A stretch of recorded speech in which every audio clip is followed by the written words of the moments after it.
Good evening, ladies and gentlemen. A very warm welcome to the Rode Hoed tonight.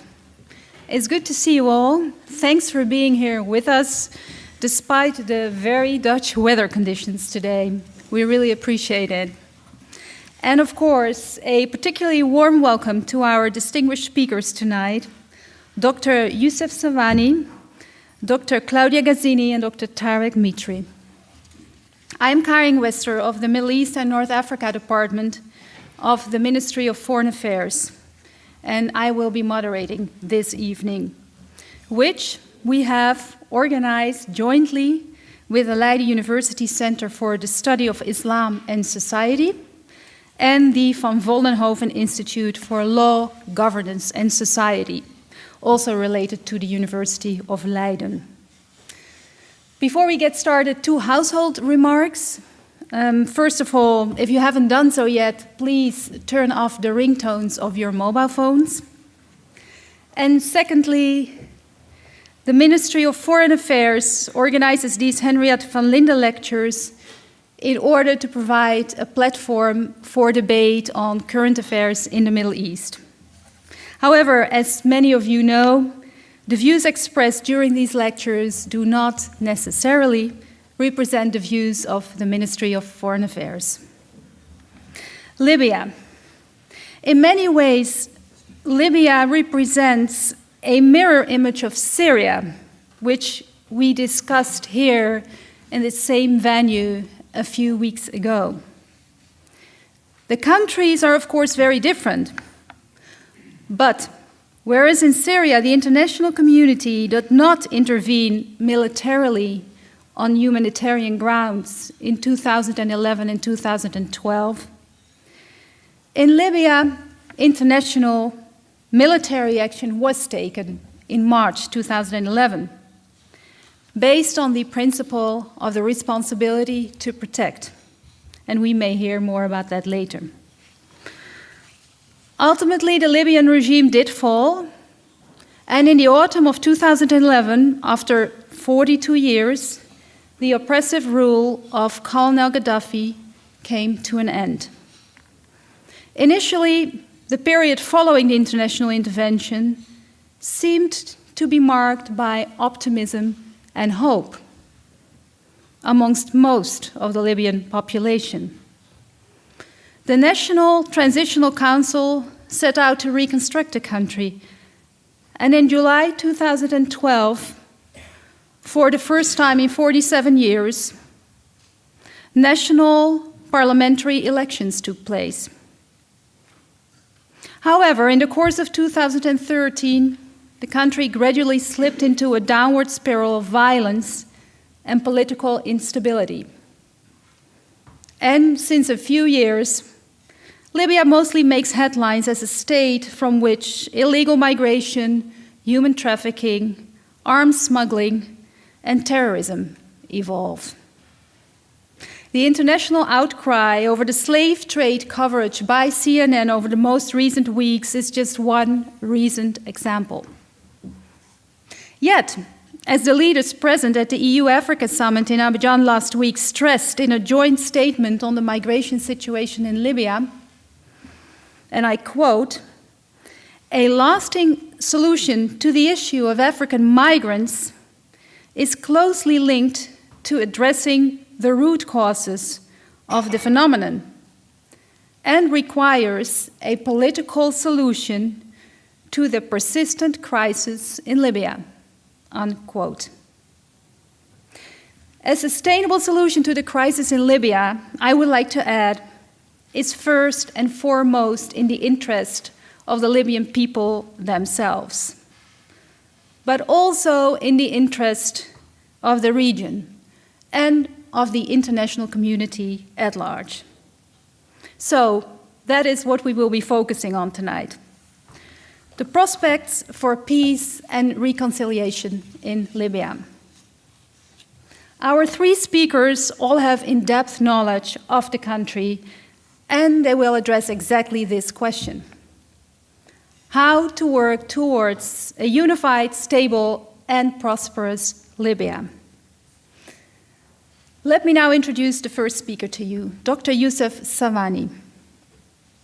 Dr. Sawani is Professor of Politics and International Relations at Tripoli University.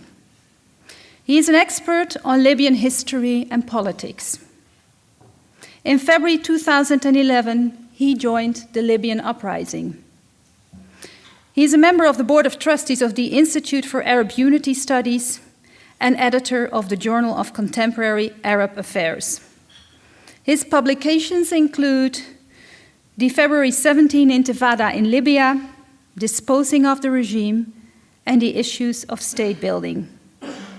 Well, we're looking forward to hearing more about those specific topics and the other issues we will address tonight. Mr. Sawani, may I now invite you to take the floor. Please give him a warm welcome.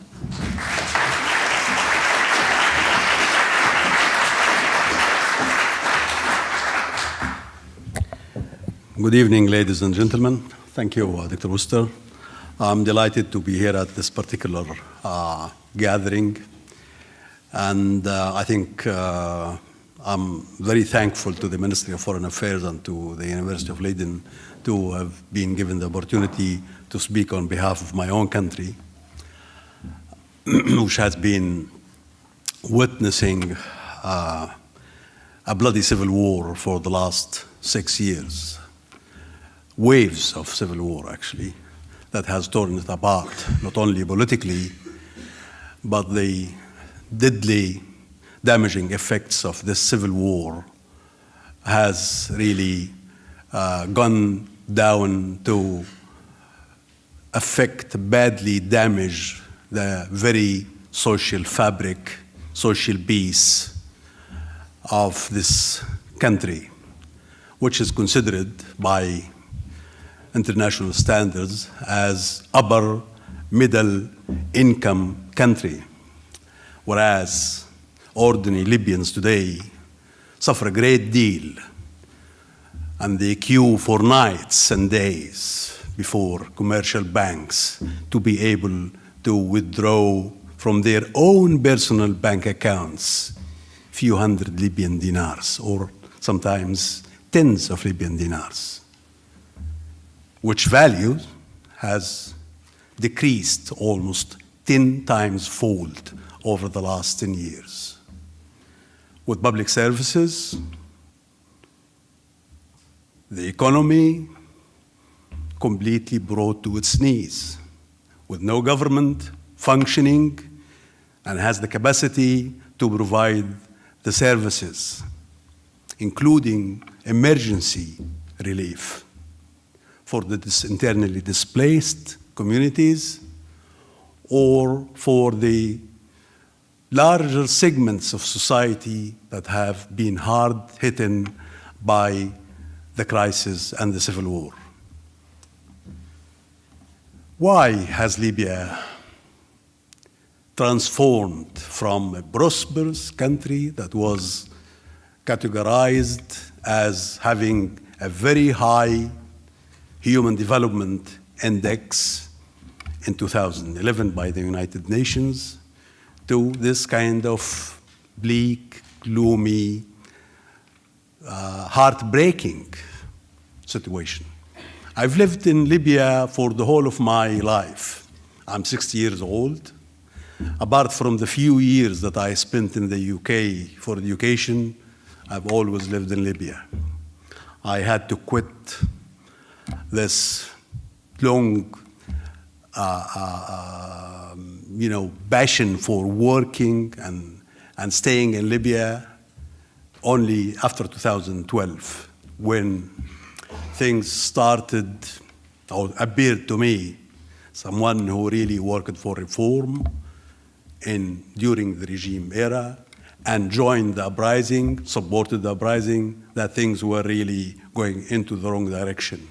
I'm not going to any details about how the internationals acted in 2011, why they agreed on undertaking a joint action to topple the Qadhafi regime, and for what particular interests or reasons. Were it purely humanitarian, or there were realpolitik issues behind that. That's probably for the historians, but I can direct you to a number of scholars who have extensively researched and written about this and unveiled many of the truths that had long been hidden. Libya is a modern new entity. It was created by the United Nations in 1951. And for what reason? Because the internationals then, the great powers, didn't agree on dividing the country amongst them. A trusteeship failed to materialize.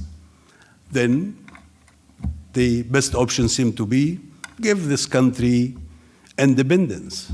So it was the first case of a country created by the United Nations, and it was hailed as a success, even though the mission that the United Nations sent to Libya at the time said there was no prospects for this to be an independent state.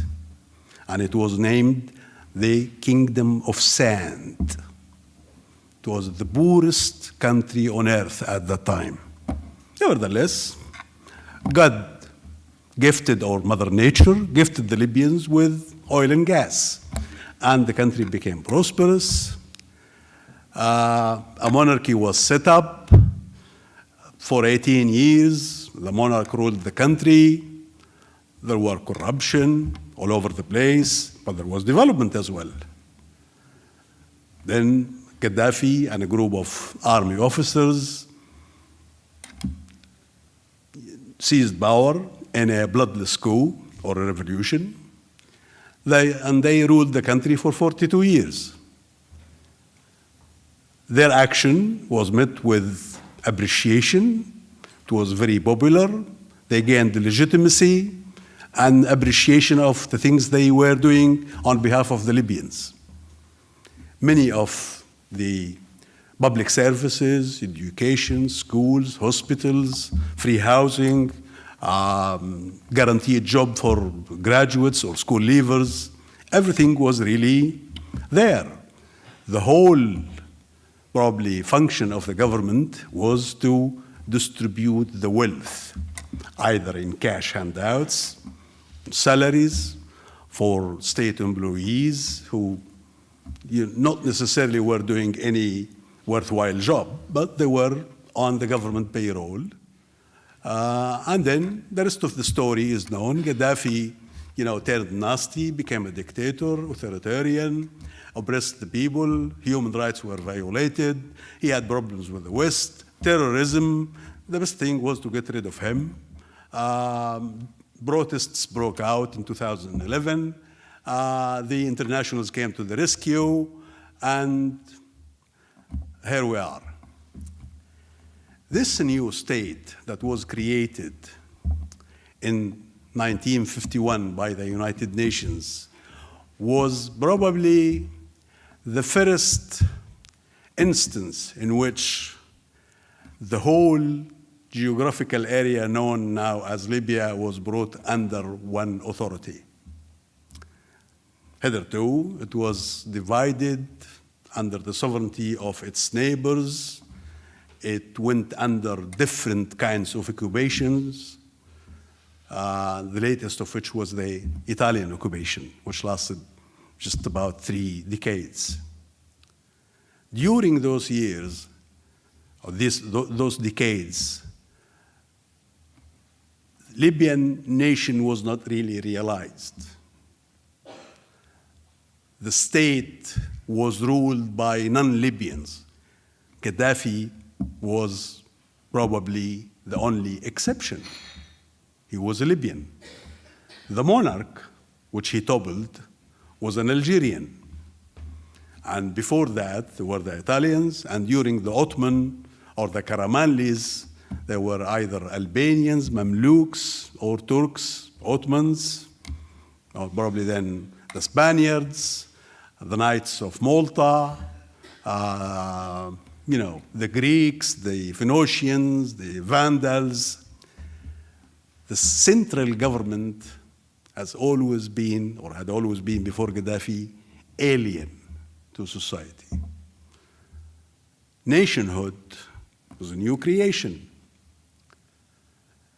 National identity was in the making during the monarchy, nevertheless. But Gaddafi interrupted that and introduced his own vision of identity, which was pan-Arab, and then turned pan-Islamic, then back to pan-Arab, then pan-African. So one important aspect to be considered when trying to understand the current situation is this historical background. Libya has never become a nation state. National identity was still in the making. Integration has not as yet taken place. It was in its genesis, so to speak. This is also could be considered as an explanation of why there were not only one uprising against Gaddafi, but there were many uprisings. There were local uprisings, tribal uprisings, regional uprisings, ideological uprisings. Different issues, different causes were behind the uprising. They all were united in trying to get rid of Gaddafi, which, thanks to the international, happened with the intervention. This brings us back to what I usually call the permanent or perennial factors that can explain the current Libyan state. Tribalism is, in addition to regionalism, are the essential perennial factors that can explain what happened in 2011 and afterwards. And they explain why there are at least now 1,600 militias, armed militias in Libya, that not only compete with whatever there of central power, but they carve their, national wealth, geography, up to their own agendas. Because the concept of the nation state is not there. It's still the primordial, tribal, regional, or religious as well. The entire economy, in which the whole function of the government is to distribute the wealth amongst the populace, is the other perennial factor that explains why Gaddafi was able to buy the consent of Libyans for decades, and why he then failed to continue with that situation and had Libyans turning against him, or parts of Libyans turning against him at least. It also explains why the first thing the National Transitional Council, which led the revolt against Gaddafi in 2011 and was bestowed upon with legitimacy as the sole representative of Libyan people by the internationals, rushed into controlling state assets and distributing them in whatever manner that turned out to be leading the country into actual bankruptcy. It is the rentier economy mentality and attitude that has no place for the common public good, or even an appreciation of work as a social value or social capital and its importance. So the rentier mentality is dictating the attitudes of the government, authority, and the people as well. And there was no need for any social or political contract between the state and government, and state and society. The other important factor is that of foreign interference. I said that Libya was ruled by foreigners for most of its history. After the fall of the regime, foreign interference intensified in Libya.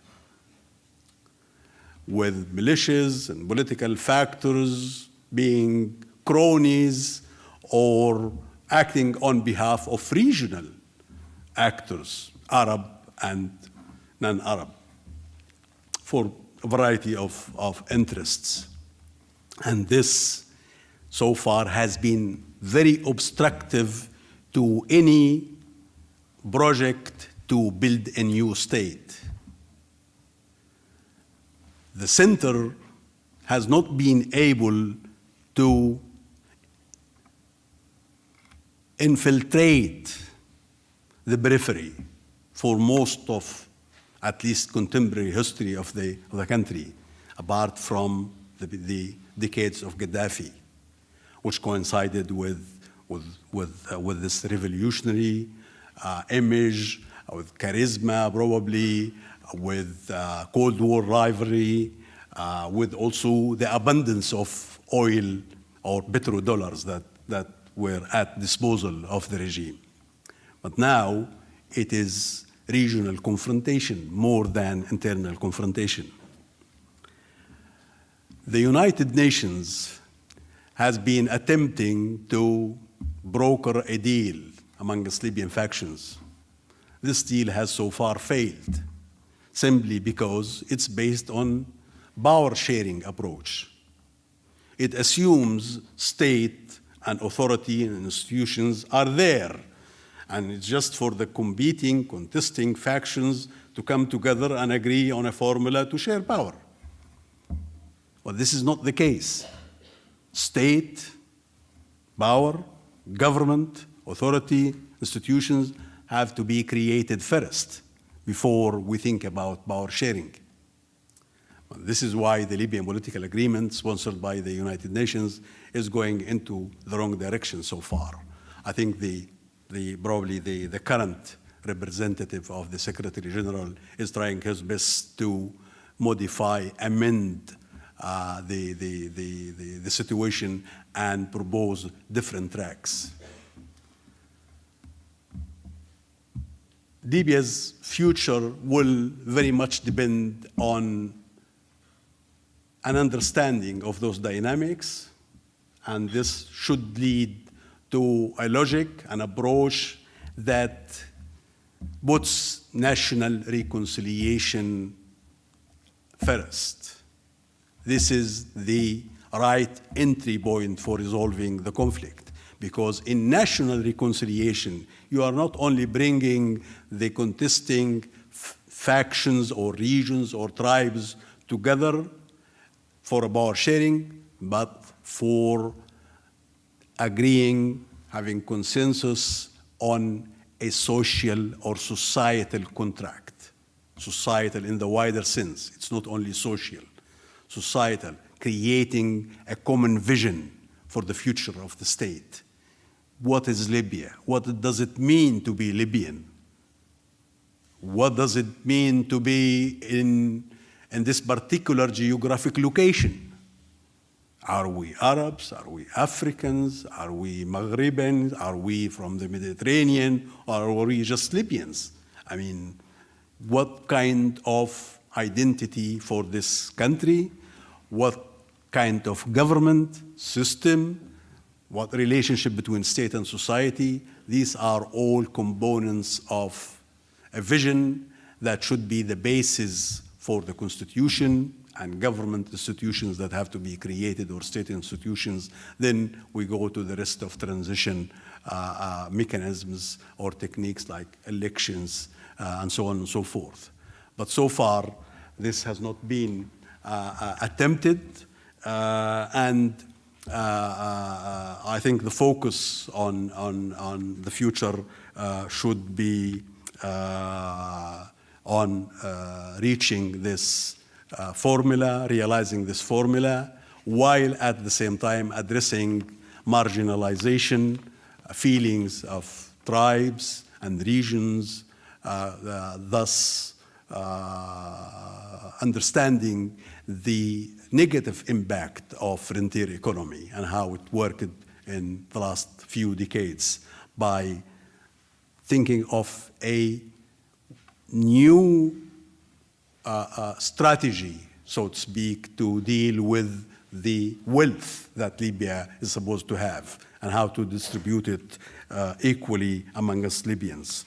I think these are the most important issues for the time being to focus on, but I wholeheartedly hope that the current Secretary General, Special Representative in Libya, Ghassan Salama, is able to provide a more inclusive approach, because without such an approach, there is no hope for Libya to get rid of the current situation, avoid another civil war, and I think the war probably will even come closer to Europe than it has already been. Thank you.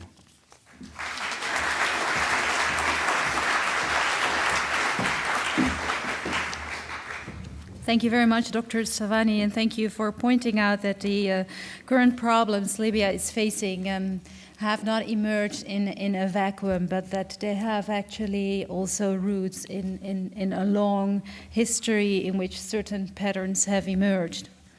I would now like to introduce our second speaker, Dr. Tarek Mitri. Tarek Mitri received his PhD in political science from the University of Paris, and he was a lecturer at St. Joseph University in Beirut. His main areas of interest include the history and sociology of relations between Christians and Muslims. He held several ministerial positions in Lebanon, including Minister of Culture and Minister of Foreign Affairs. From 2012 to 2014, Dr. Mitri was the special representative of the United Nations Secretary General and head of the United Nations Support Mission in Libya. He currently serves as the director of the Issam Fares Institute for Public Policy and International Relations at the American Institute of Beirut. Please give Mr. Mitri a warm welcome.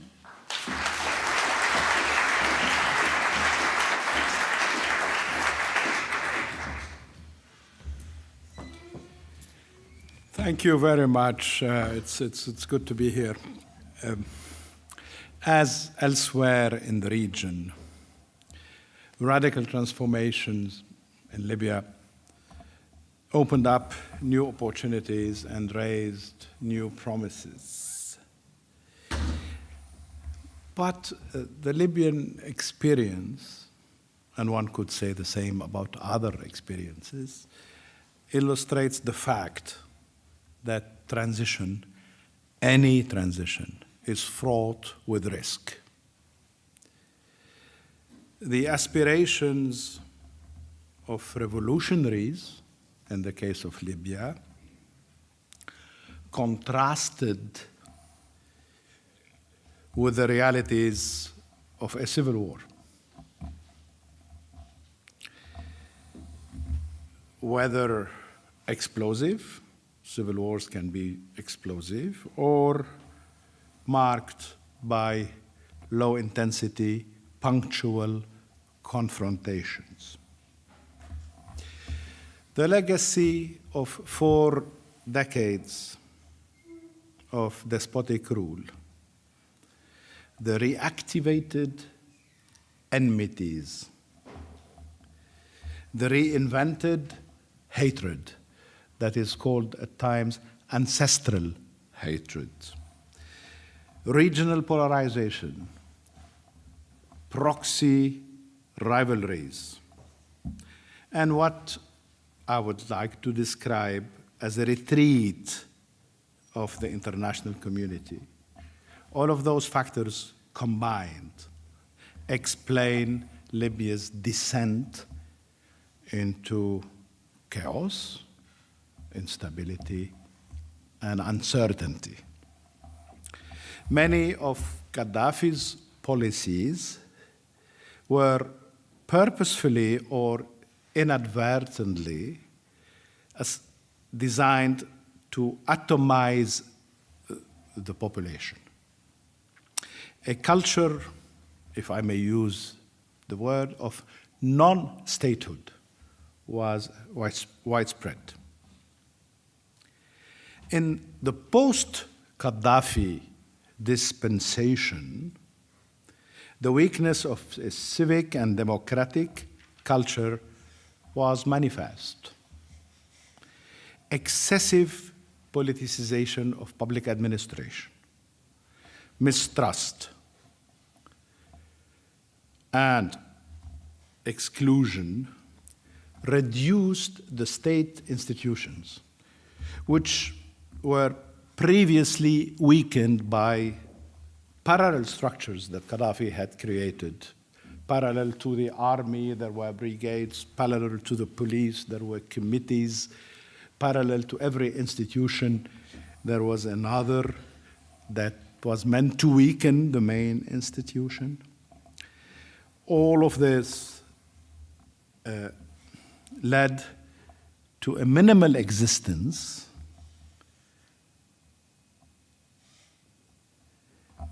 with little, if any, credibility and efficiency. When I was appointed as the representative of the Secretary General, I was told by the Security Council, you go and work on reforming institutions. I remember security sector reform. Security sector reform, I heard it a million times, ad nauseam. There was no security sector to reform. There was a security sector to build. And you were giving tools to reform, and the task is to build. The tools were not commensurate to the task. There were early signs of non-commitment or even rejection of rebuilding military and security institutions. I think military and security institutions are key to the rebuilding of other state institutions. The revolutionaries, and their numbers were inflated, probably 10 or 15,000 took up arms during the revolt against Qadhafi, but those who call themselves revolutionaries and who carry arms in today's Libya are more than 200,000. These revolutionaries, self-proclaimed revolutionaries, self-appointed revolutionaries, refused to disarm until they could trust those who will represent the nascent state. And those who were in charge of the new state, the new political elites of Libya, argued that the presence of these armed men was a hurdle to the building of the state. So the new political elite and those revolutionaries were in actual fact using each other as a justification for not allowing the building of the state. We had a very sad experience of the adoption by the General National Congress, the Constituent Assembly, of a law that was called the Political Exclusion Law, which is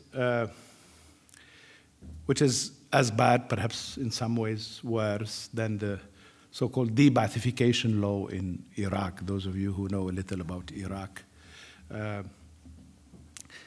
you were excluded from politics and public service, not because of what you did under Qadhafi, but because of what you were. If you happened to be an ambassador of Libya in India, that was enough to be excluded by this law. So the logic behind that law was that of a civil war logic, that there were winners and losers had to be excluded. Now, the weak state is weakened further by this law, but no one really cared. There was much more energy in getting this law passed than energy in trying to limit its effect on state building. Power sharing between the inexperienced, emerging members of the political elite took precedence over state building. And that's the crux of the matter. Sometimes I used to joke with Libyan politicians. I say, you fight over the spoils of the state before the state itself emerges. So power sharing, competition over power took precedence over state building from day one. Political competition mobilized energies that would have been better invested in searching for a national consensus on the priority of building institutions and of learning how to practice inclusionary politics, at least in the first phase of the transition. But inclusionary politics was an alien concept, both to the Libyan elite, but also to some of the transitologists, people who thought the transition is from dictatorship to democracy is election, constitution, election. Exclusionary politics, whether through a law such as Political Exclusion Law, or through elections, because elections can be an instrument of exclusion when winner takes all or thinks that he or she takes all, and where loser thinks that he or she is excluded, and better protect yourself by whatever means you have to survive. And this is what has happened in Libya.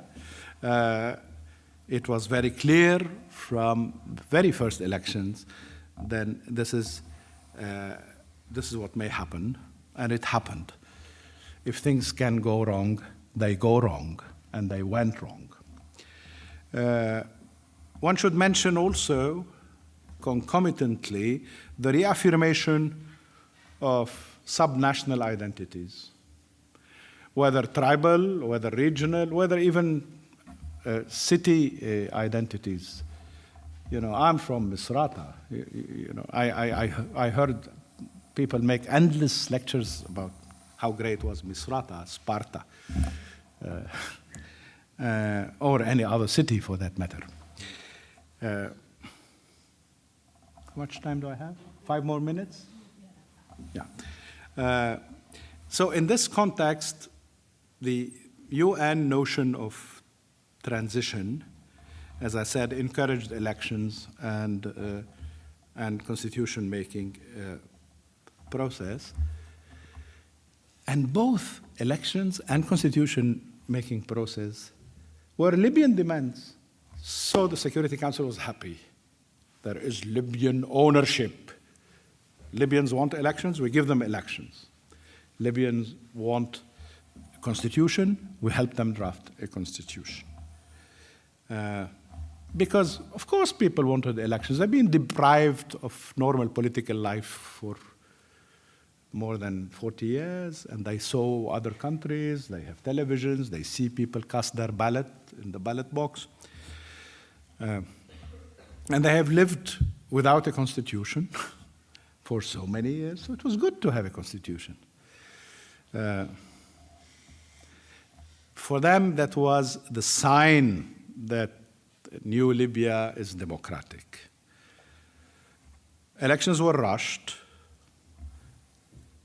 and therefore they exacerbated divisions. Rather than healing divisions, they exacerbated them, as I said, because of the majority-minority. Elections in fragmented countries may lead to majority tyranny. Despotic rule leads to minority tyranny, but sometimes elections in societies that are not prepared, fragmented, lead to majority tyranny.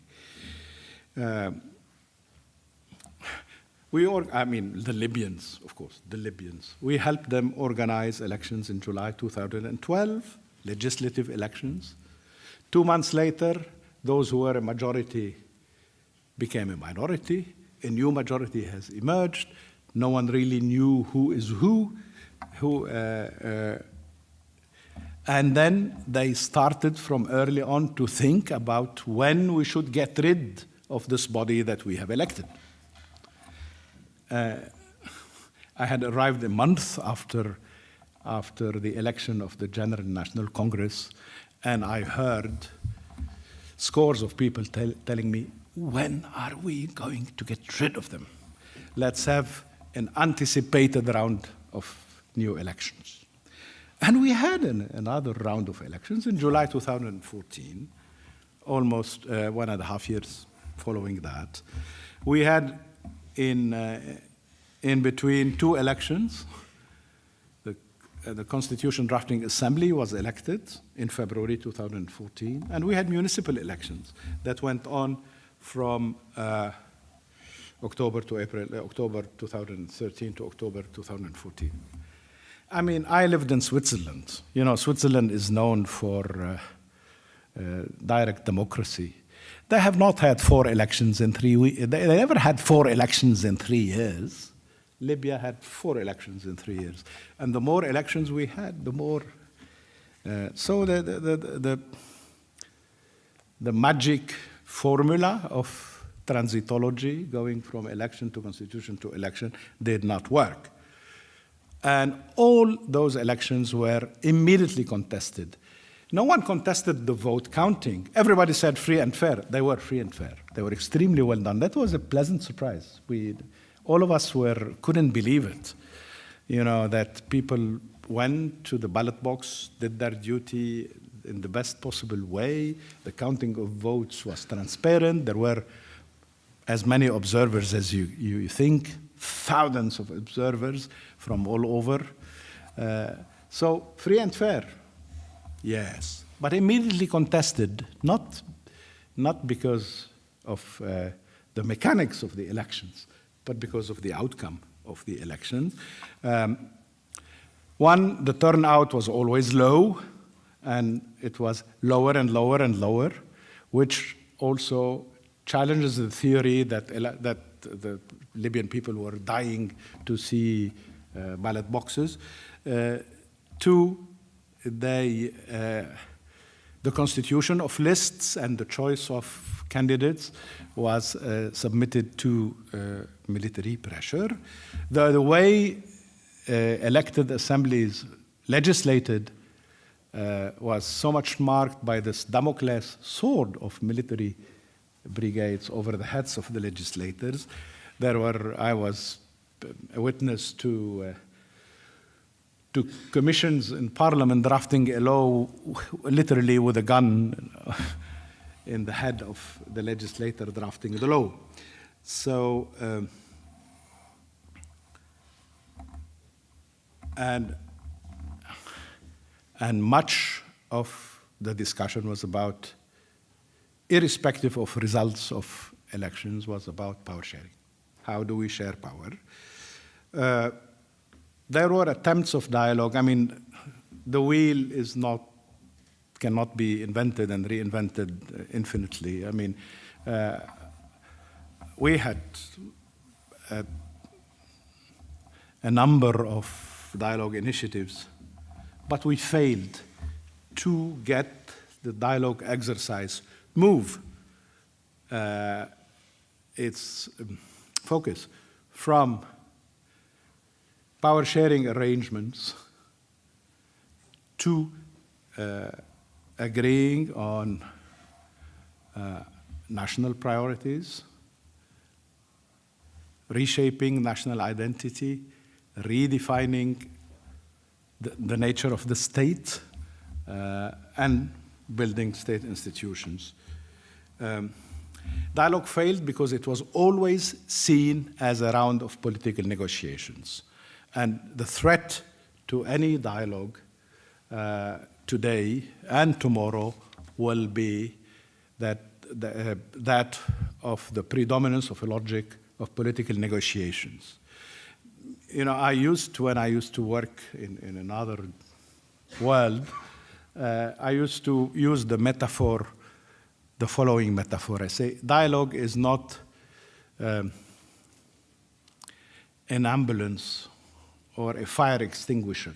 When there is fire somewhere, or when people are fighting, then you bring in dialogue and you extinguish the fire. Dialogue is more of a prophylactic medicine. It's a medicine you take that strengthens your immunity. Dialogue is a cumulative thing. It's preventive. It's not curative. You cannot treat a problem with dialogue. But dialogue can empower you to be able to deal with the problem. I remember just a month before, and I'm concluding, just a month before the elections of June 2014, we saw that a big battle over Tripoli was in the making, and you know, they're getting their arms ready and aligning their armored vehicles and grouping their soldiers and everything.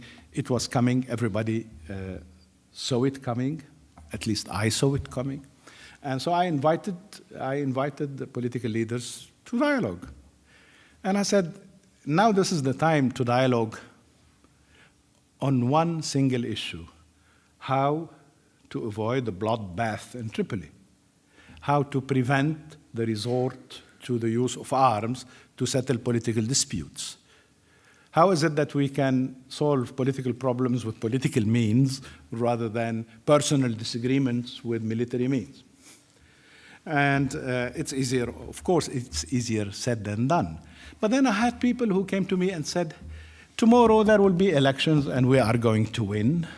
There is a general in Benghazi called Haftar who started his Operation Dignity and is making headway in Benghazi. Why do you want us to make concessions at a time where we seem to be winning? Again, then the logic of winning and losing, of therefore excluding instead of including, negotiating instead of dialoguing. And I think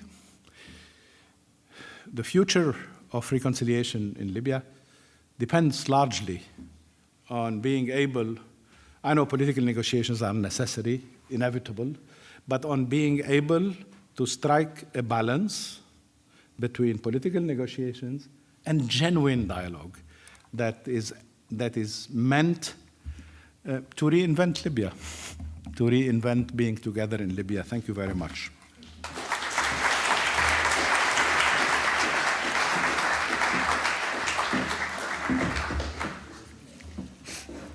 Thank you very much, Dr. Mitri, and also thank you for teaching us, or at least me, a new word, transitologists. I think probably you have quite a few of them in the Ministry of Foreign Affairs, but I didn't know there was a term for them. Our third speaker tonight is Claudia Gazzini. She holds a PhD in Middle Eastern history from Oxford University, was a researcher at the European University Institute in Florence, and a visiting fellow at the Northwestern University. Her academic research on Libya has been published in various media outlets. She served as senior analyst for Libya for the International Crisis Group from 2012 to 2017, and we actually invited her to speak here tonight in that specific capacity. Meanwhile, however, she has joined the United Nations support mission in Libya as policy advisor to the current special representative of the United Nations Secretary General, Ghassan Salami. We're very happy to have her also in that capacity, but once again, we invited her to come and speak here in her previous capacity working for the International Crisis Group. Mrs. Cassini, you now have the floor. Please give her a warm welcome.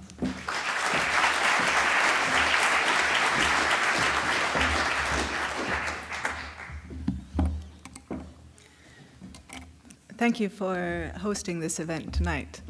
The two speakers before me highlighted some issues that I fully subscribe with. Dr. Sawani highlighted how for Libya to move from a current state of anarchy towards stabilization, how it needs a new societal contract to get the different factions, different constituencies to work together. Absolutely, that is true. Dr. Mitri highlighted another feature that is necessary in Libya today, which is the fact that the country needs, or Libyans need to learn to practice more inclusionary politics. And he ended his talk tonight by saying that Libya and Libyans need to strike a balance between political negotiations and dialogue. Absolutely, these 2 points that were raised are essential for the path ahead. But I think there's another element that needs to be discussed, and this is what I will concentrate the next 10, 15 minutes of this talk on. Libya and Libyans also need to move away from a dominant culture of predation, which the country is victim of. What do I mean by culture of predation? It's a culture that allows individuals to tap into the country's wealth and take it for personal interests, personal use, or the use of your own constituency. Libya is a rentier economy, as we know, and as Dr. Sawan mentioned earlier.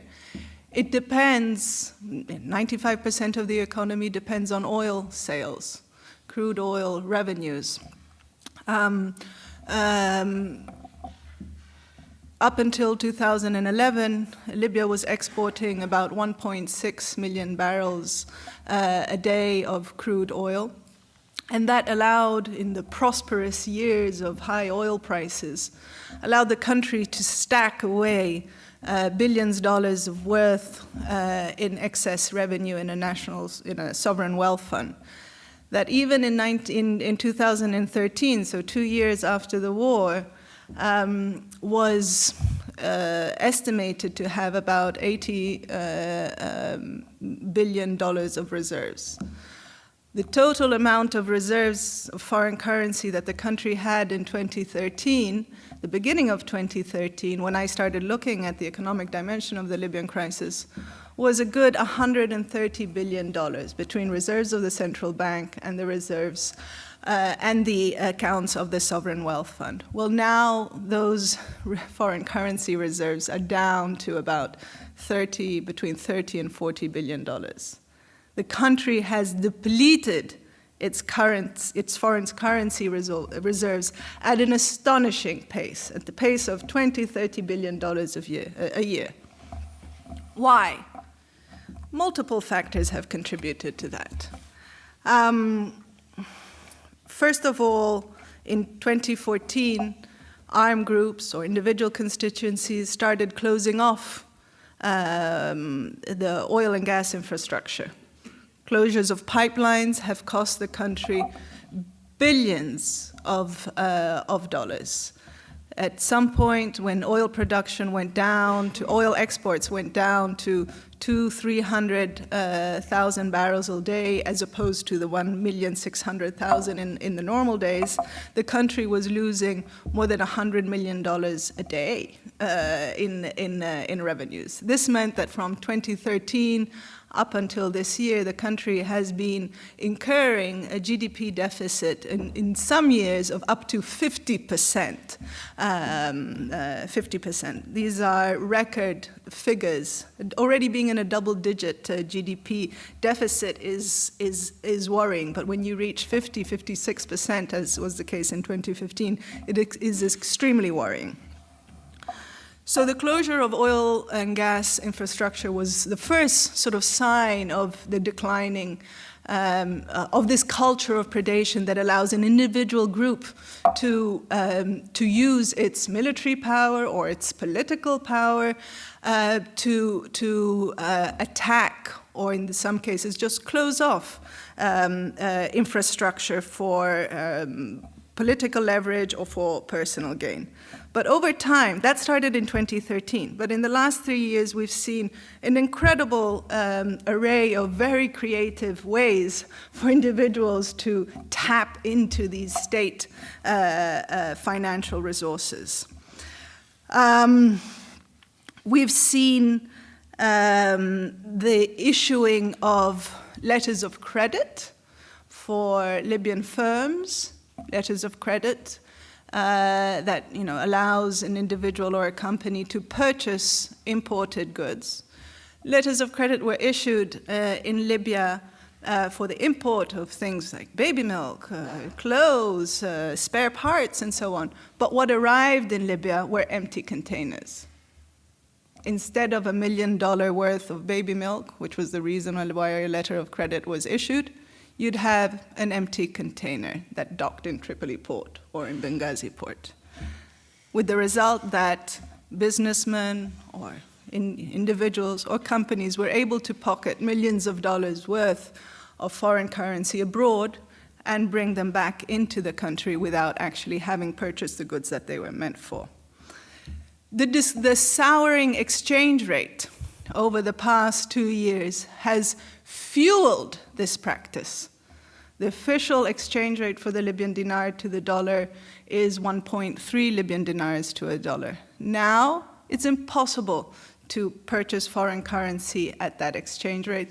Only the black market is the source for the purchase of foreign currency. And today, the exchange rate at the black market is almost 10 Libyan dinars to a dollar. That means that in a country like Libya, where most of the people depend on imported goods, even for their foodstuff, because very little is grown in the country, most of it is imported, inflation has risen exponentially, and getting by in Libya has become harder by the day.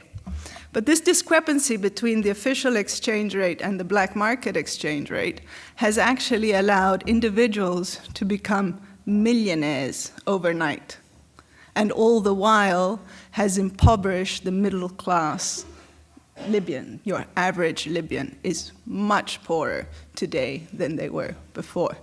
An average Libyan receives a salary of about 1,000 dinars a month. 1,000 dinars was about $850 a month. Now that 1,000 dinars is equivalent to $150.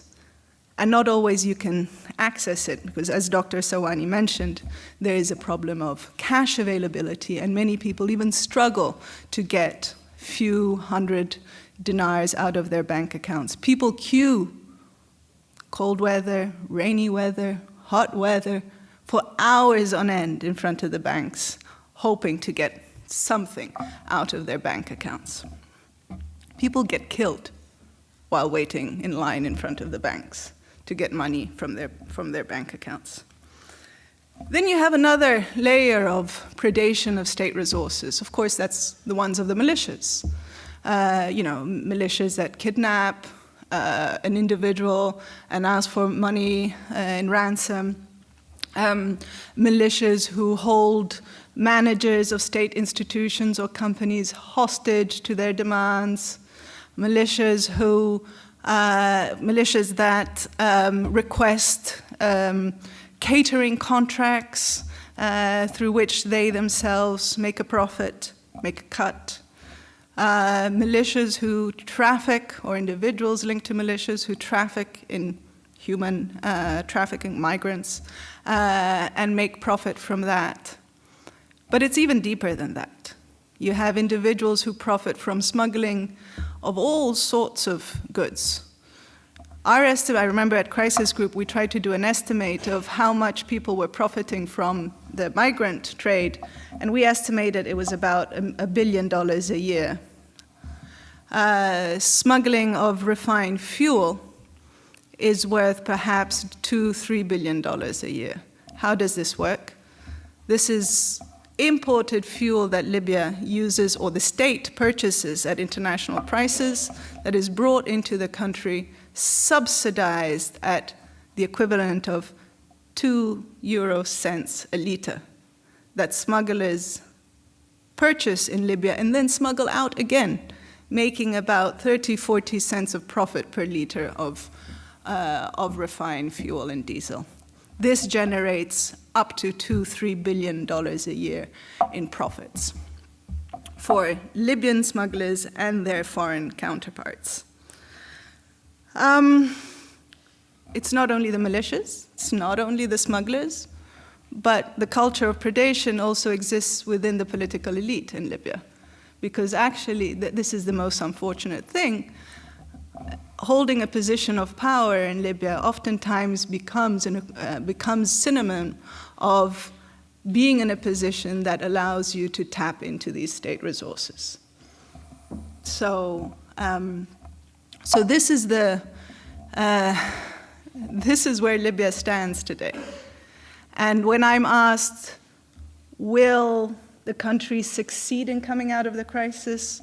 Or will the UN or the new special envoy succeed in fostering a new political agreement that will sort of change the dynamics in the country? Will we be able to go beyond Skhirat, which is the political agreement that was mentioned earlier that fostered this power-sharing setup which the country currently has? Well, my answer to all those questions is it depends on what happens with the Libyan economy. It depends whether we're able to break this cycle of predation that is ubiquitous in the country. But unfortunately, we have very little resources. I say we as international community, have very little resources to deal with this illegal triumph of sort of the triumph of the illegal economy in Libya. Both the formal economy and the informal economy is difficult to handle. As UN, the UN throughout the past 3-4 years has always maintained a distance from the economic sphere because it was more involved in the political dialogue or attempting to pursue a political agreement, because in part its energies were also focused on the security sector. And there's no doubt that it's essential to have a political agreement, it's essential to have security sector building, not reform. It's essential to engage in these two things, but it's equally as essential to break this cycle of predation if we want any political agreement to work. So I don't have an answer of whether Libya has prospects for peace and reconciliation. I dearly hope so. But what I can say is that that prospect of peace and reconciliation will be greater if we and if Libyans themselves work more to solve the economic crisis, to bridge the gap that exists in the economic institutions, and help cut off this pervasive culture of predation and transform it into something more constructive. Thank you.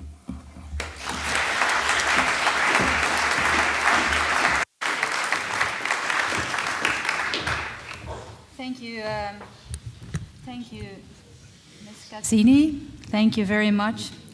And I think we've now heard 3 very rich and thought-provoking presentations, and I will open the floor up for questions in a minute. But perhaps there is one aspect on which you could elaborate more, all 3 of you, perhaps briefly, and that is the security sector. You've all mentioned it, I think, in your presentations, but as of 2011, all the militias that existed had the demobilization, disarmament, and reintegration into some sort of unified national army has not made a lot of progress, if I may say it in that way. And we were just discussing it over dinner. There are perhaps still 200,000 people registered as revolutionaries, and they're on the payroll also of the government. So how do you see this specific, very important question evolve in the forthcoming period, and what do you think should ideally speaking be happening in this field of the security sector? So perhaps, Dr. Sawani, I could ask you first for your views on this. Thank you. I don't really believe in sequencing the interventions. I think everything has to be embarked upon at the same time. This is why I advocate a process of national reconciliation that includes a number of components, including building security and an economic recovery plan. And this should go hand in hand with the national dialogue that should result in adopting a common vision for the future of the country and its political institutions, economic system, national identity, and definitely a constitution and what comes, thereafter. What has been attempted and failed regarding security sector reform or DDR is the transformation of titles of militias into so-called official brigades as either part of the Ministry of Defense or brigades also, militias, into security and police under the formal authority of the Ministry of the Interior. I mean, this goes against all international best standards established when it comes to DDR. You don't integrate whole brigades of militias into the army or into the security institutions. You include them individually according to a set of criteria, standards, professionalism, blah, blah, blah. It's all known, and there are different experiences to learn from. What happened is that as early as the political division took place right after the elections, or probably even before the first elections, that each party, each political faction, each region, each tribe or political group attempted to give some kind of state legitimacy to the brigades, the militias that are its loyalists, so to speak. So Islamists and their major military force, Misrata city, set up the so-called Libya Shield Force. Zintan and its supporters set up other institutions. Revolutionaries in Tripoli and its regions set up a permanent security commission, something which is supposed to be acting like security and police. And the fact that all those formations reflected the division that has already taken place since the outist. Now, no one ever speaks about DDR or security sector reform. I mean, and you have more than a, catch-22, as they say. I mean, not only militias are defending and they want to keep their privileges that they have accumulated, and what Claudia has already talked about, the squandering and the misappropriation of public funds, but the contestation has become multi-level. It's vertical and horizontal. It includes tribalism, regionalism, ethnicity, political. It's no longer even an Islamist and non-Islamist contestation. Thank you very much. It's even more complex. Thank you. Thank you. Thank you for your answer. Mr. Mitri, would you like to reflect briefly on this matter? So afterwards we'll move on. There is no recipe, of course, but there are a number of things we need to know and do. I would like to know if there is an army in Libya. Everybody refers to Haftar as the commander-in-chief of an army. I don't know what Haftar has. I mean, all those that carry arms under the flag of Haftar, are they an army? Are they a national army? Who knows? Who knows? No. So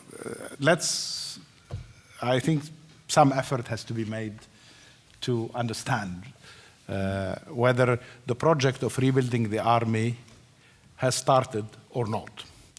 Two, I think it's better to give priority to the rebuilding of police force and border security force. That's more of an urgency than an army in Libya. And you know, armies and ambitions and coup d'etats everywhere in the world have been staged by armies, not by police. Anyway, I'm not going to get much into this, but Libya needs a police force and a border security. 3, you have to develop a system. There in a way, I link up with some of the things that Claudia mentioned. You need to incentivize people to join the police force. They had no incentive in the past. The incentive, in fact, was more in favor of staying within brigades. They made more money being part of a revolutionary brigade than joining the police force.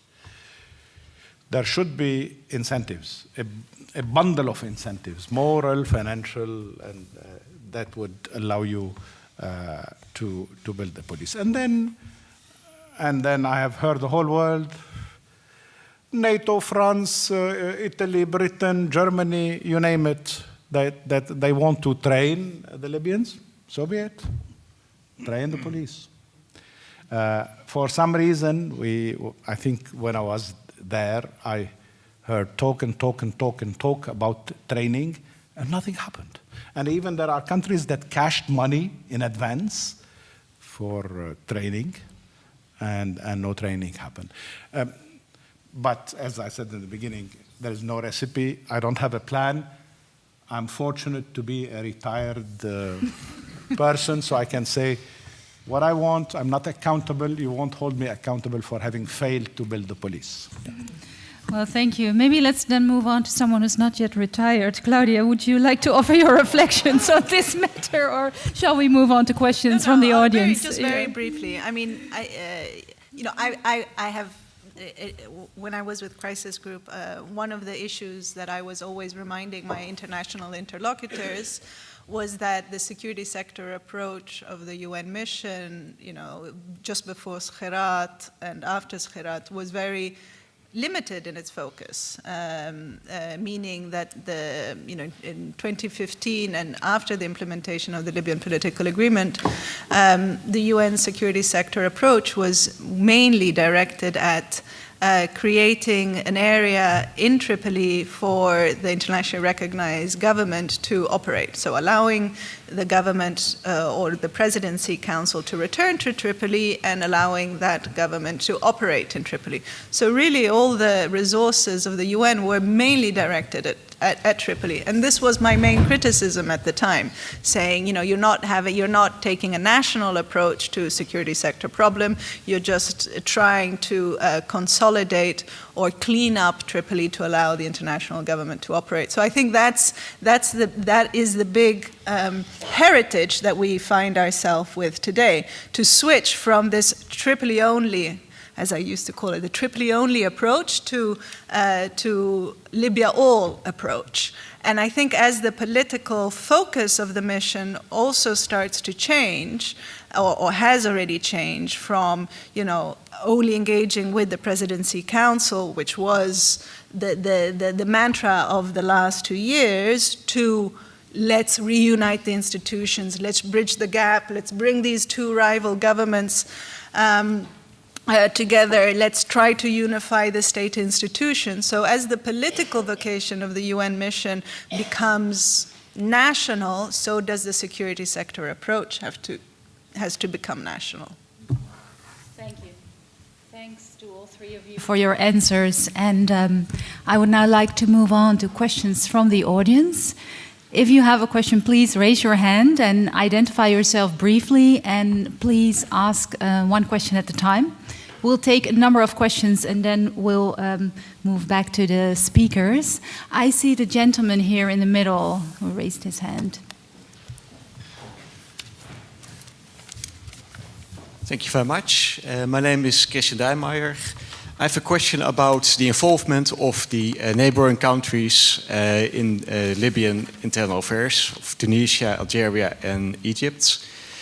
Do you consider their involvement a positive factor or a negative factor?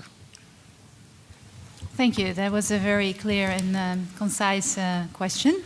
I saw other hands raised. Is the lady here in the middle, if you can reach her.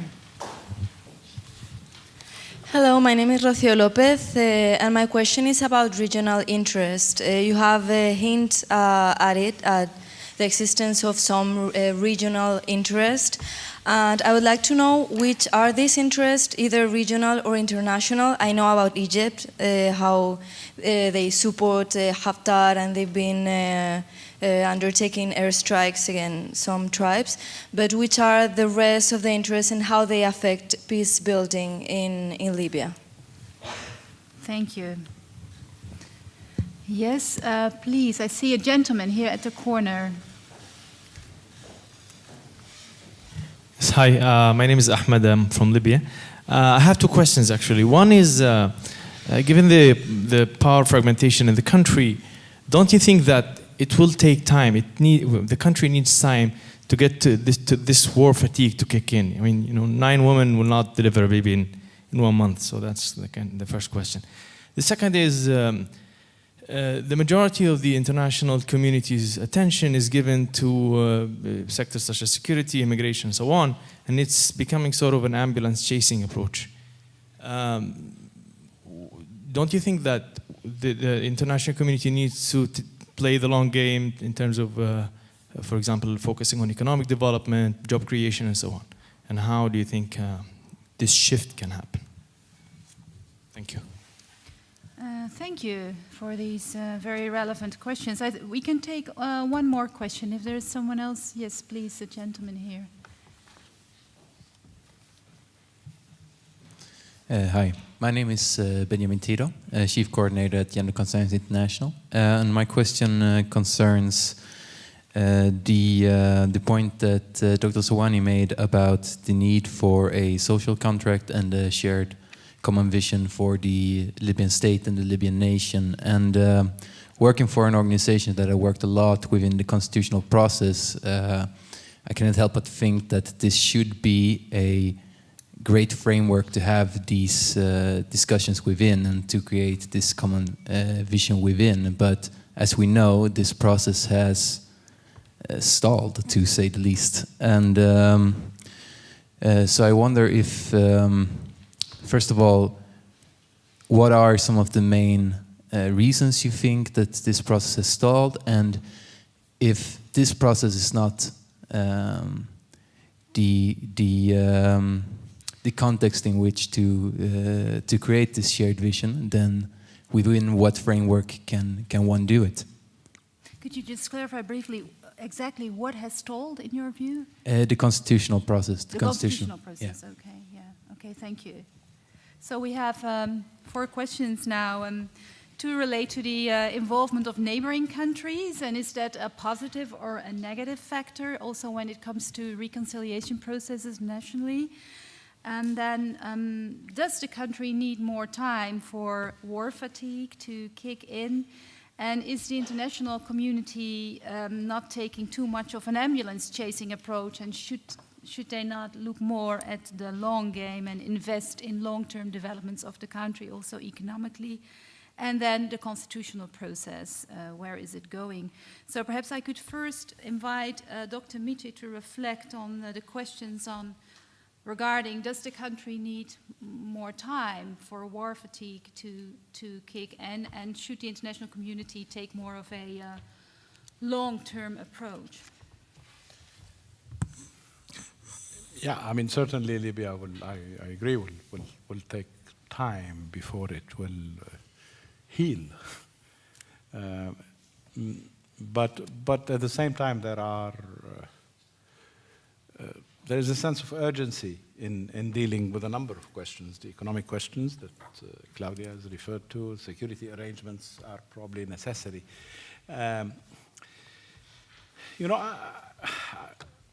I think it was clear from what I've said that I have my skepticism as to what the international community has been doing and is capable of doing in the future.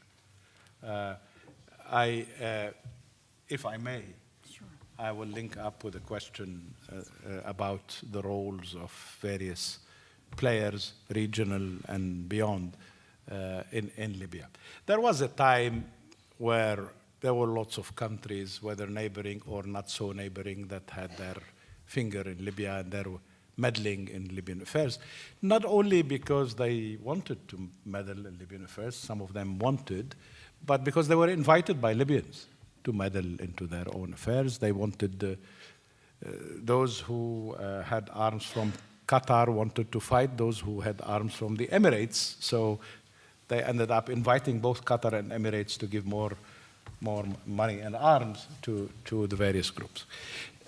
Now, I pretend, I stand to be corrected, that the interference, international interference, is much narrower than before. There are three types of interferences, and they all look at Libya from a very narrow lens. One looks at Libya from the narrow lens of counterterrorism. Say, the Americans. They know when to send a drone, they know when to kill X or capture Y, cyber attacks, whatever. Yeah. That's the narrow approach. I'm not against counterterrorism, that's not the issue. The issue is that this is a very narrow lens through which you see Libya. There is another very narrow lens that is not unrelated to counterterrorism, has a sort of expanded definition of terrorist, where they lump every Islamist, or sometimes every devout Muslim, so to speak, within the camp of those that need to be combated. There are countries that are intervening in Libya that are blinded by their hatred of Islamists. I'm putting it this way. And you know what countries I'm referring to. And then there is, of course, the European countries some European countries who tend to look at Libya from the narrow lens of stopping the influx of illegal migrants. I mean, that's how I see the present involvement of the international community in Libya, and I see little involvement in dealing with the real issues that we have debated this evening. Thank you, Dr. Mitri. And I would now like to move on to the other two speakers. Would you like to reflect on a number of the questions that were just asked, Claudia? Yeah, I mean, I'll take the question about why the international community, doesn't focus or seems to be unable to focus on long-term issues such as the economic crisis, and I'll take also the question about the constitutional process. I was at a dinner recently with an EU official, and I was trying to explain the economic crisis and how this is also having an impact on the migration file, which, as we know, is the most important file for a number of European capitals. So I was explaining how this discrepancy in the exchange rate is impacting also the life of migrants in Libya, who used to earn, $800 a month, and with that $800 were able to send half of it home, allow their families to live decently in their home countries, and all the while staying in Tripoli or elsewhere working. And I was saying, now with the economic problems and the black market exchange rate souring, they don't make that much equivalent in foreign currency. So many migrants that have been living in Libya even for decades, and I know a lot of them, are now seeking to flee because they cannot support their families at home, but they can't even survive with what little they earn in foreign currency in Libya. And this EU official was, I had a 10-minute explanation over this, and it says, yeah, but tell me about the camps, tell me about the camps. And then it was just beyond the understand, or it was difficult for certain officials to go beyond the immediate news, captivating item. And unfortunately, it is like that. That is the reality. But I hope that, you know, with increased engagement and increased public discourse on what we think are the core issues that need to be addressed. And in this sense, I already see a change amongst a number of Western capitals since the new special envoy, my boss, has been addressing this issue of the economic crisis in several Security Council briefings. It has had an echo in Libya and amongst foreign capitals as well. So hopefully, talking more publicly about this will have a policy, will create a policy shift. I'm already seeing that. Regarding the constitutional process, yes, I mean, you are right to suggest that the underlying problems that Libya is facing and the solutions to them, or this proposal to have a new sort of societal contract, should be addressed in the constitutional process. But unfortunately, the Constitution Drafting Assembly, which was voted in and tasked with drafting a new constitution, has reached a point of impasse. Its authority is contested not on legal grounds, but on substantial grounds, and the country is divided between those who support this draft constitution, those who say this has to be amended, those who say we have to go back to 1951 constitution, that is the blueprint of the country, and those who say we have to go back to 1963. So there are actually five different theories on how to proceed with the constitutional process in Libya. And the interesting thing is that the divisions in the society over whether they support one solution or the other doesn't reflect ideology or political party or regional. It's really on an individual basis. And so how do we go beyond this impasse? One of the proposals that the UN has put on the table in its action plan is to create this moment of gathering, this multaqa al-watani, this national conference. And in the agenda of this national conference, where key Libyan stakeholders from across the country, from across, including those who are currently abroad, one of the issues on the agenda, presumably, will be to how to proceed with the constitutional process, because at the moment, this is a very controversial issue that cannot be resolved politically, as I see it. Thank you. And Dr. Sawani, would you like to offer your thoughts on some of the questions, and perhaps also the idea of that national conference, which is part of the action plan presented by the current UN Special Representative? How do you feel about that, also being a political scientist, perhaps? Well, I personally think that the idea of holding or organizing a national conference should be approached in a manner of a peace conference, because this country has been living in a civil war situation for the last 6 or 7 years. And there are winners and losers, as Dr. Mitri has rightly characterized the situation ever since 2011. And the contestation has become wider. And the issues around which the contestation evolves are multiple: economic, regional, tribal, ethnic, and you name it. So any national conference should be part of a larger national reconciliation process. A national reconciliation process must understand and spring from the understanding that Libya has been going through a civil war situation.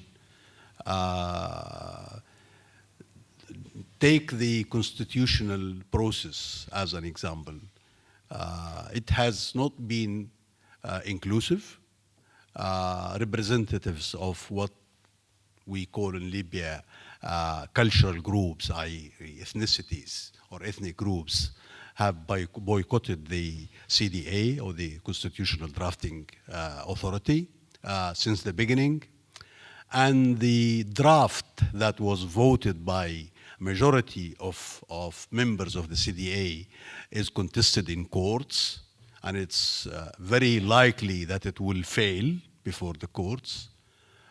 Many members are against it, especially in the eastern part of the country, where federalist orientations are rather strong, and where tribalism is also very influential, and where, by the way, Haftar and his Libyan National Army is controlling the region after being able to crush Islamists and their supporters and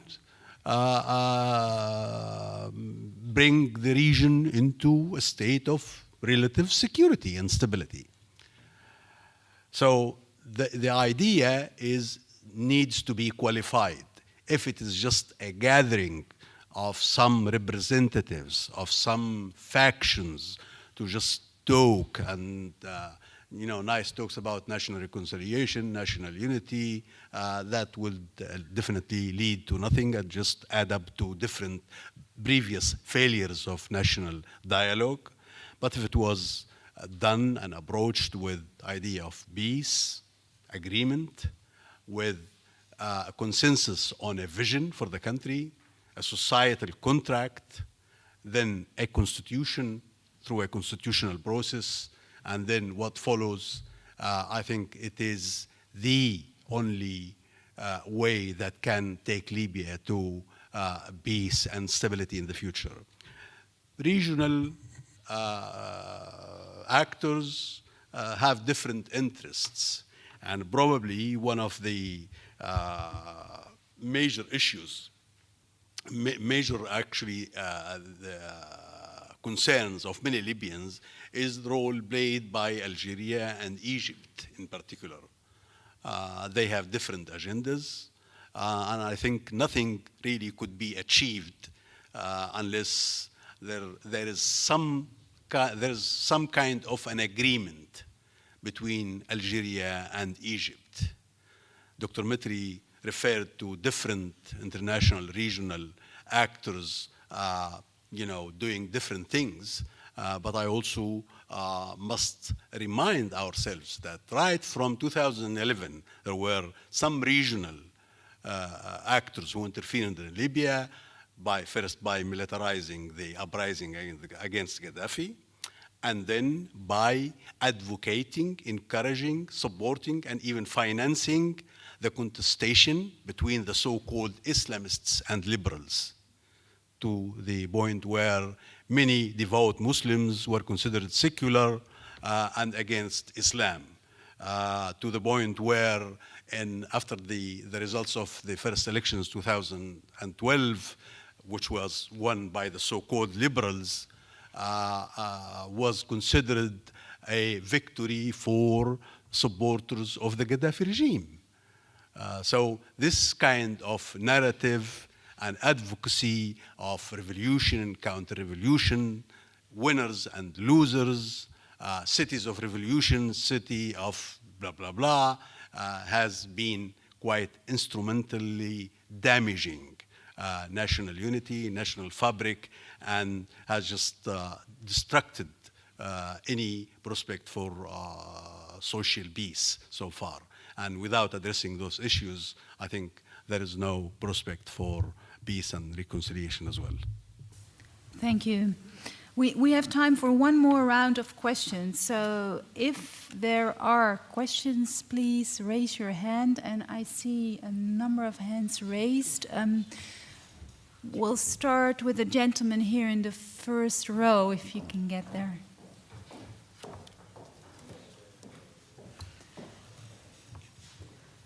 Could you please identify yourself? Basel Haj Jassim. My question for Dr. Mitri. If Russia intervenes militarily, your opinion, what will the results be? Could you repeat the question because I couldn't hear it? Russia, okay. إذا تدخلت روسيا عسكريا برأيك نعم كيف ستكون النتائج؟ if Russia intervened militarily in Libya, what would be the consequences? Okay, so we'll get to that in a moment. I saw a number of other hands raised there. Yes, the gentleman here in the middle. Yes. Good evening. My name is Rob Giebels. I heard this evening a lot of suggestions, but none of them sounds to me very optimistic. And it doesn't sound that you are convinced that it will help. So maybe a totally different approach. Why not for the next 10 years, Libya is becoming a UN protectorate under international governance, and in the 10 years they have the possibility to develop a notion of statehood, where it's missing at this moment. It's a suggestion.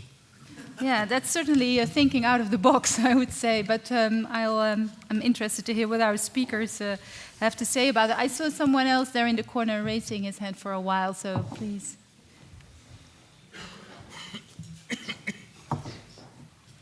Thanks. I would like to thank the speakers for their very lucid introductions, especially the historic introduction by Mr. Sawani. He explained that Libya never has been a very organic country. So could one of the solutions be splitting Libya again, a sort of two-state solution for Libya?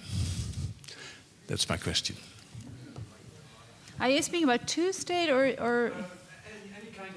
amount of any amount of states, just to complicate matters? 2, 4, 6, 9.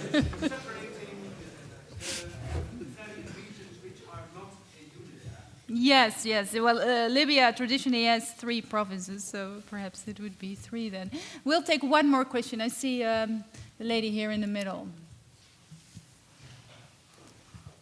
Thank you very much. My name is Ellen van der Velde, working for Doctors Without Borders. I'd like to bring a little bit the attention also back to some of the ambulance work that I think really does need to be done. And that's the position of migrants, specifically migrants in detention and all forms of captivity. Although structural solutions are incredibly important, there's people locked up tonight, today, and people are dying on a daily basis because of the circumstances under which they're kept. Are there, from within Libya, to your idea, any suggestions or possibilities to improve on the somewhat short term, because it's very urgent, the plight of these people? Thank you for this question.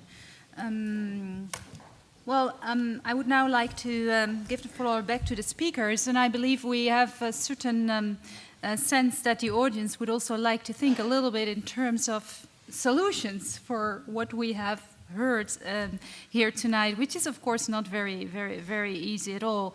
But, some suggestions have been made. UN protectorate, would that ever be an option? Splitting up the country, which is, of course, those suggestions come up regularly in op-eds and other pieces. So it would be interesting to hear your views on that. And then,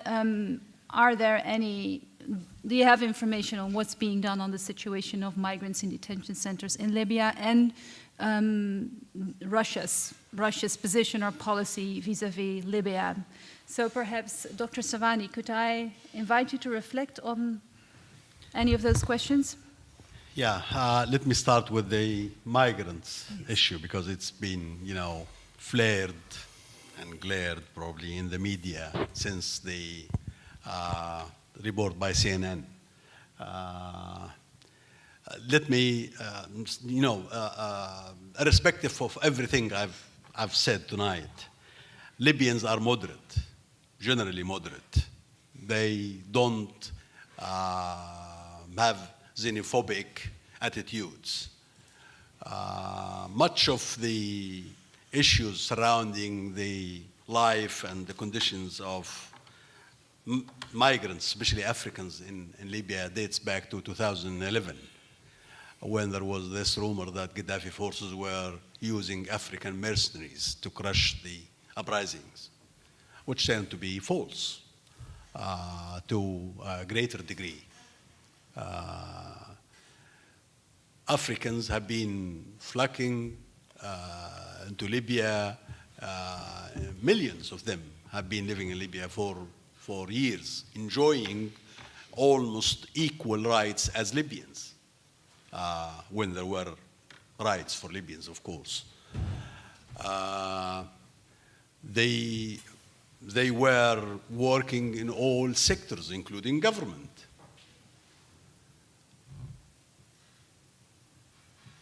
What happened, what has been happening during Qadhafi era and right after that was human trafficking.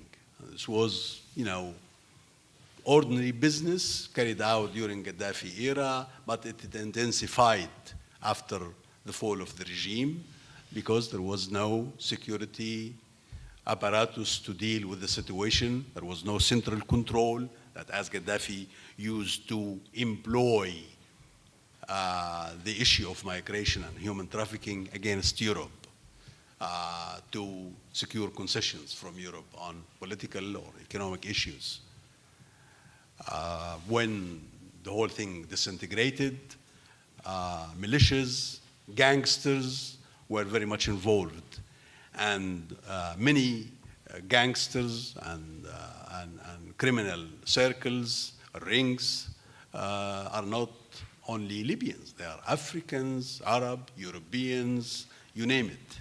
It's the same with smuggling fuel. But fuel goes to European destinations, and the beneficiaries are Europeans. So European naval ships and boats and guards, they just turn a blind eye to those boats, but they want to intercept migrants. They obstructed the work of NGOs, or humanitarian organizations, and they entered into deals with militias to stop the migrants before they go to Europe and bring them back to Libya in exchange for financial deals, lucrative financial deals. So what would be the result? Detention centers crowded, and the situation would deteriorate. Worse still, because of these financial advantages and privileges, militias and gangsters started to compete and trade in migrants. So it's not really slavery, but it is the fact that a migrant who wants to migrate to Europe by boats is being sold from one trafficker to another to do the job. Say the poor African or Asian, Egyptian, Moroccan, Tunisian paid to the first trafficker 1,000 Libyan dinar, for example. Then this trafficker is no longer interested, probably because he struck a deal with some foreign government, decides to get rid of this stock, so to speak, or these migrants. So he sells them to another trafficker. Then this takes place like an auction. And this is the real story behind the so-called slavery in Libya. There are hundreds of thousands of migrants, especially Africans, living peacefully in Libya. They suffer more because of the economic hardships, because of the instability and insecurity ongoing, especially after 2014. The so-called Presidential Council, which is the internationally recognized legitimate authority of Libya, is not even recognized or endorsed by Libyan judiciary. It's illegal. It has not been endorsed by the House of Representatives. It has no actual authority. It is under the influence of militias. Still, it entered into a deal with Italy. This deal was considered illegal and unconstitutional by the courts in the country. But, everyone just turned a blind eye. And, the agreement went into effect leading into consolidating the influence of militias. So, Mr. Sawani, if I could briefly interrupt you, if I understand you correctly, what you're suggesting is that the Libyan authorities actually do not really have the authority or the control to even according act. to the Libyan political agreement, they don't have the legitimacy because they have to be endorsed by the House of Representatives, which has denied to do so. Okay, the House of Representatives accepted the names of the members of the Presidential Council, but it has not ratified the Libyan political agreement. So it's in limbo legally. There is no legal authority, doesn't have the legitimacy according to the LBA itself or according to Libyan laws. There were cases, many cases against the Presidential Council before Libyan courts, East and West, in which it failed to get recognition. In particular, this protocol and agreement that it signed with Italy. It was considered null, or it was nullified by Tripoli courts. So this is one important issue that I wanted to clarify. Thank you.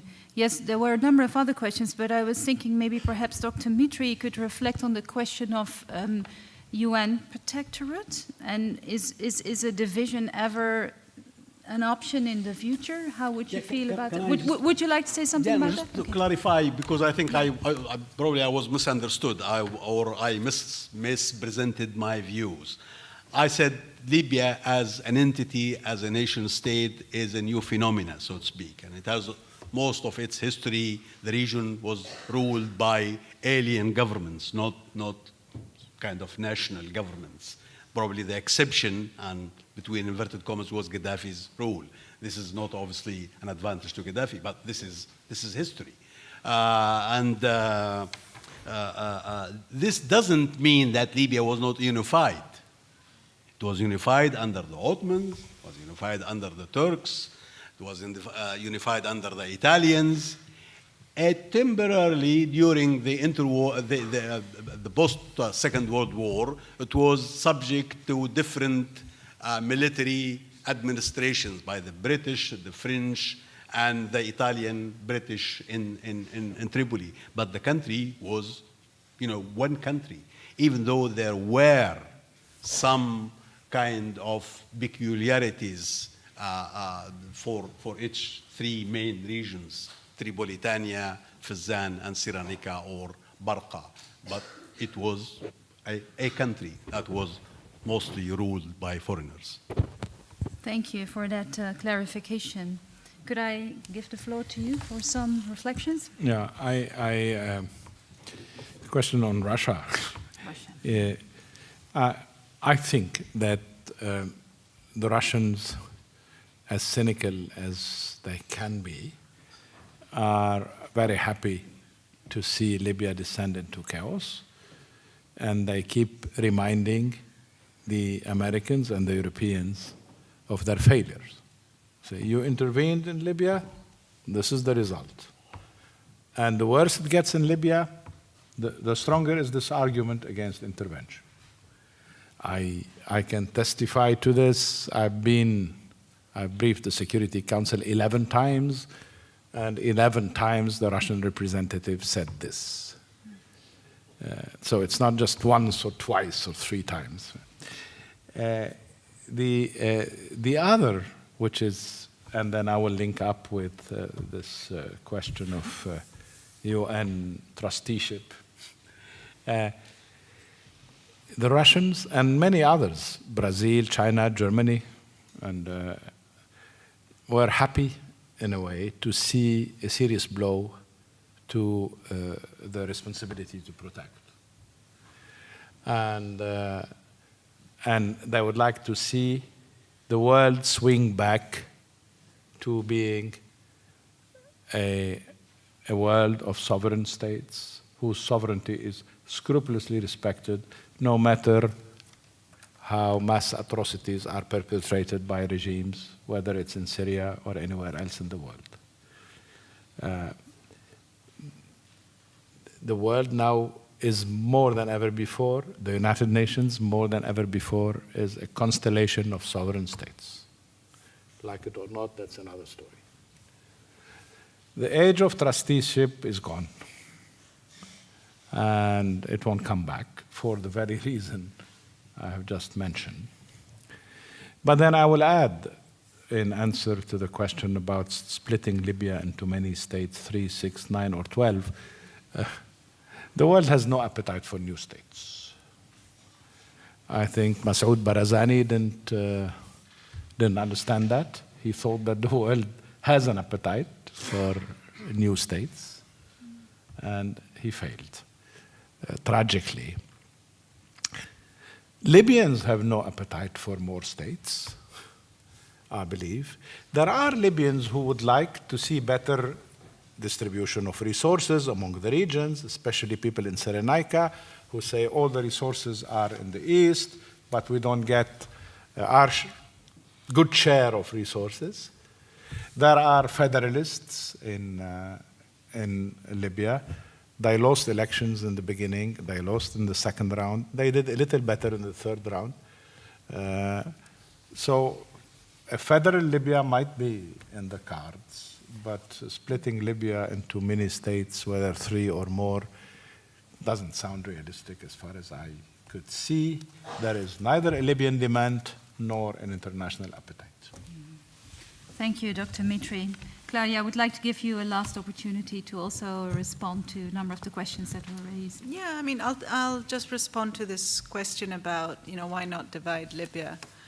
Those who do suggest this, and there are a number of so-called editorialists that have published articles proposing the division of Libya as a solution of the current crisis, generally use sort of 2 arguments. One is historically Libya is made of 3 regions, Fezzan, Tarablus, and Barqa, and so why not respect this historical geography and chop up the country? This is one line.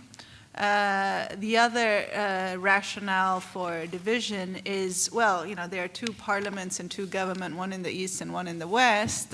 Why don't we divide it according to this political division? Everybody will already have a government and will already have a parliament. Well, I'll tell you something.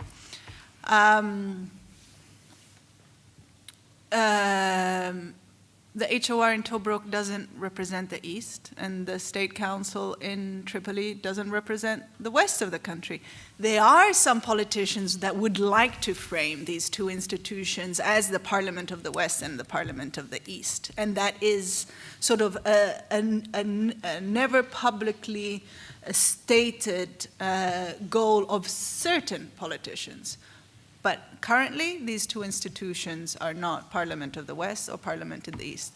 When we convened the redrafting committees to the UN headquarters in Tunis, the drafting committees for the amendments of the LPA, and there were the 2 delegations, one from the State Council, which is a Tripoli-based assembly, and one from the House of Representatives, which is a Tobruk-based parliament.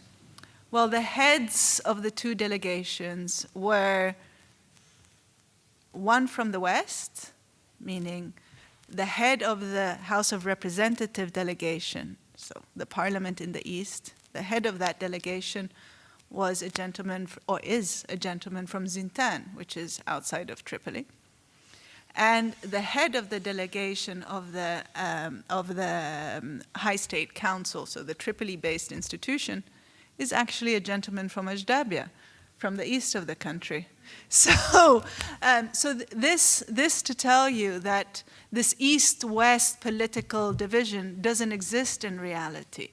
And so I push very, very strongly against those who adopt this very simplified proposal for the solution of the Libyan crisis.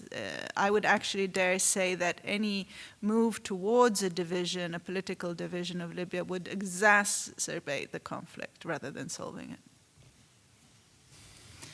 Thank you very much, Claudia. And I think we've come to the end of this discussion. Thank you so much for being here with us tonight and for engaging in this complex but very important debate. Like always, I would like to invite you to have a drink with us afterwards.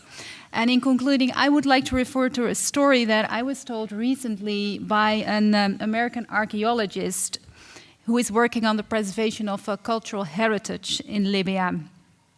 Since 2011, she brings teams of Libyans for training purposes to the United States. And one of these teams visited the Martin Luther King Memorial in Washington, D.C., which bears a quote from his famous "I Have a Dream" speech. And the quote is, "Out of the mountain of despair, a stone of hope." And this became a mantra for these young Libyans and an inspiration that they took home. Out of the mountain of despair, a stone of hope. And I believe to some extent, this is what we have also tried to look for tonight, a stone of hope. And it may have been a very small stone we found, but I think we sure did our best.